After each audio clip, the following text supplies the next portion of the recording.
Shkruar nga Adrian Thano. Qeveria ka një hall. Do zgjedhje në Tiranë sa më parë.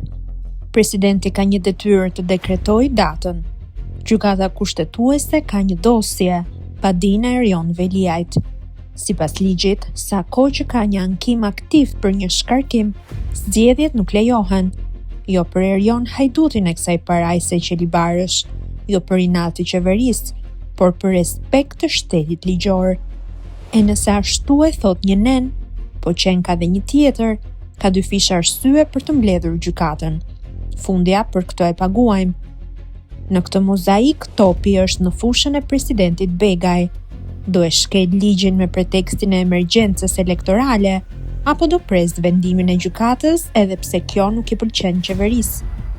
Një dekret i nxituar e fut shtetin në një udhë pa kthim. Një datë e hedhur kot përballë një procesi gjyqësor të hapur mund të prodhojë zgjedhje me afat skadence. Një krizë tjetër më shumë në vend të një zgjedhjeje. Shkrimin e plot mund ta lexoni te Gazeta Dita.